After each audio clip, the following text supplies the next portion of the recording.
tudo bem? Como estamos?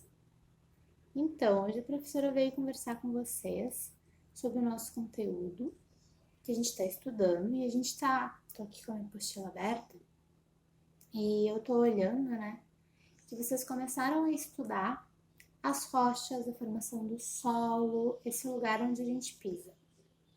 Aí a professora resolveu gravar um vídeo para que a gente possa pensar um pouquinho juntos, conectar essas ideias que a gente tá vendo aí com os outros vídeos. Então vamos lá. Primeira coisa que a gente precisa entender é que, lembra quando teve o Big Bang? Os planetas se formaram e naquela época a Terra era um planeta muito quente. E com o passar do tempo, a Terra foi esfriando. E o que aconteceu com o nosso planeta? Muitas transformações, mas principalmente essa parte que era mais quente, ela desceu lá para o centro da Terra. Então, antigamente, há milhões de anos, muito antes dos dinossauros, por exemplo, nós temos registros dos cientistas, e a prof pode dar um filme aí se vocês quiserem ver, que eles mostram que a Terra era uma grande bola muito quente, muito explosiva, e que não existia o solo como a gente pisa hoje, o chão.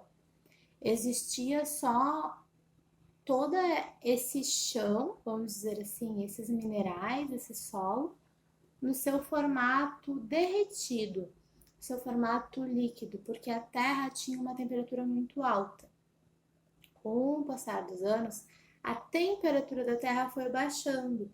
E o que aconteceu? Toda essa camada que a gente pisa hoje, que a gente planta, as nossas plantinhas, que a gente caminha, que a gente constrói a nossa cidade, essa camada ela foi esfriando. E à medida que ela foi esfriando, ela foi se solidificando, foi ficando sólida, que é quando a gente consegue pisar. Então, lá na apostila de vocês, na página 34, vocês têm um desenho de como é a Terra lá do centro até a superfície, certo? E o que a prof precisa que vocês entendam? Que o nosso planeta, ele tem camadas, assim como o nosso corpo. Então, essa camada de fora, que é onde a gente toca a nossa pele, ela é como se fosse a crosta terrestre, a parte mais de fora. E existe lá dentro do nosso corpo os nossos órgãos, por exemplo.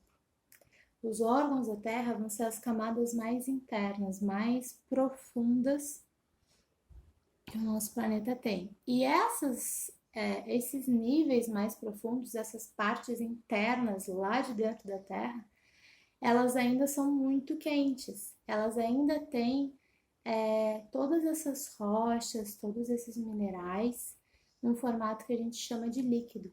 Então é como se a gente tivesse uma grande sopa, vamos pensar assim, quente, bem quente, pegando fogo lá no centro da Terra. E essa parte é o que vocês estudaram e que vocês chamaram de núcleo interno e núcleo externo, tá? Ou também de núcleo da Terra, que é a parte mais interna, a parte mais quente. E o que acontece? À medida que essa grande sopa de minerais, de rochas, ela vai se aproximando da superfície, ela vai esfriando, porque a temperatura daqui, né, de onde a gente vive, é mais baixa, mais frio. E aí, à medida que vai esfriando, ela vai se solidificando e vai formando o que a gente percebe hoje como solo.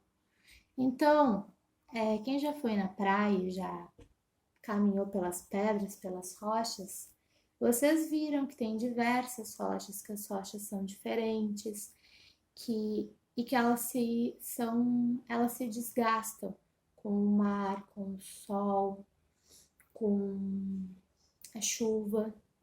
Então, o que acontece?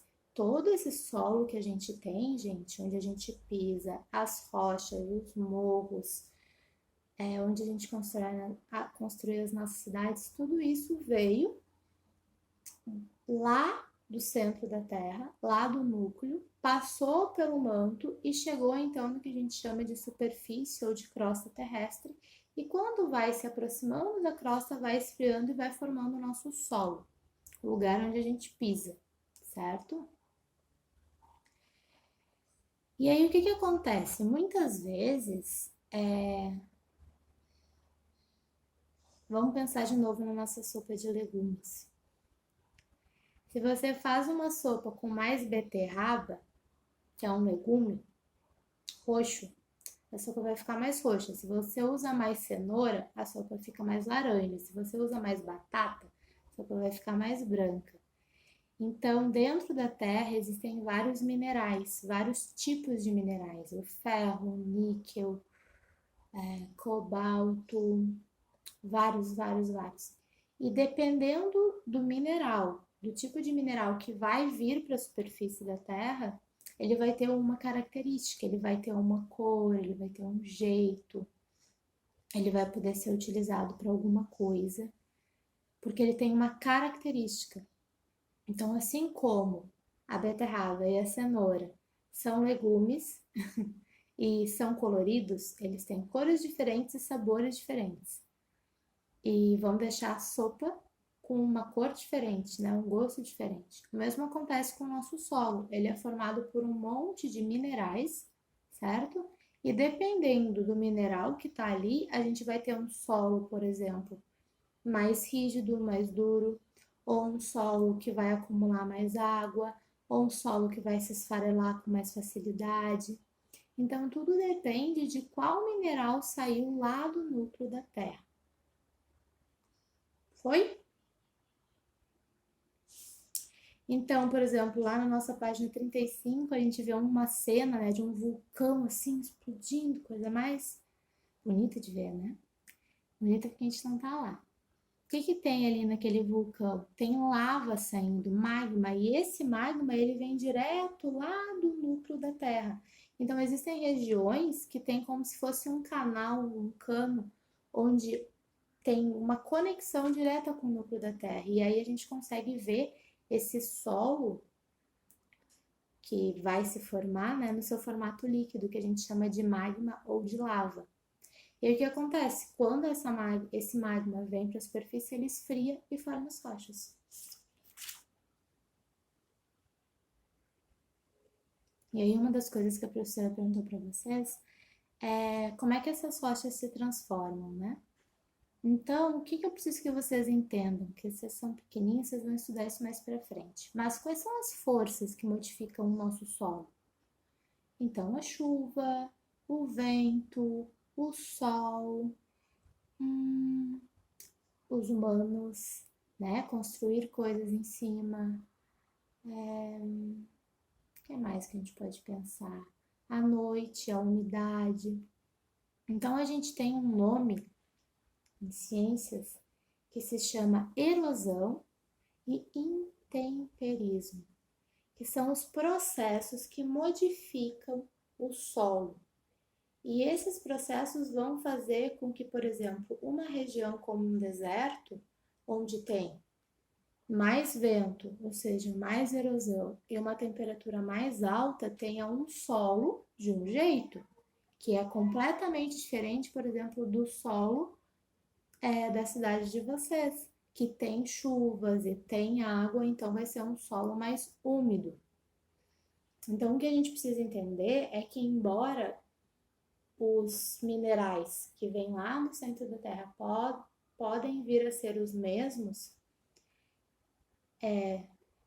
a forma como eles são transformados, ou seja, uma região que tem mais chuva, uma região que tem mais sol, uma região que tem mais vento, a força da natureza que transforma o solo vai dar uma característica para um lugar, para um local. Então, por exemplo, as florestas como a Amazônia são lugares que chove muito. O solo lá é um solo pobre em nutrientes e rico em umidade. Já um solo do deserto, por exemplo, é um solo arenoso, que a gente chama, é um solo que não vai conseguir segurar a água e também não vai ter muitos nutrientes e vai estar sempre se transformando, sempre tendo novas formas. E aí a gente também discutiu um pouco sobre a utilização dos minerais. Então, o que a prof trouxe lá naquele vídeo do ciclo da rocha? Eu quero que vocês entendam que muitas das coisas que nós temos hoje, a nossa ciência, os nossos medicamentos, o computador, o celular, a gente utiliza minerais, a gente utiliza pedacinhos de rochas e de solo para construir a nossa tecnologia. E lá no vídeo a gente viu o quê? Que a rocha, ela vive no planeta há muitos anos e ela acompanha o desenvolvimento do ser humano. Ou seja, a gente transforma essa natureza para construir coisas para a gente, mas a gente também precisa ter um cuidado para não destruir ela e acabar destruindo o local onde a gente vive. Então lá no vídeo vocês viram, né, que um pedacinho de rocha que morava lá na época dos dinossauros foi parar em outro planeta. Então eu gostaria que vocês entendessem essa transformação dos minerais, ou seja, algo que sai lá de dentro do nosso planeta, lá no fundo, vem para a superfície, forma o solo, é retirado, é utilizado na produção de coisas como tecnologias, computadores, joias, e muitas vezes acaba sendo utilizado para conhecermos outros lugares, outras coisas e criarmos novas tecnologias. Tá bom? Acho que essas são as principais ideias e agora a gente vai seguir estudando um pouquinho mais. Um beijinho, se cuidem.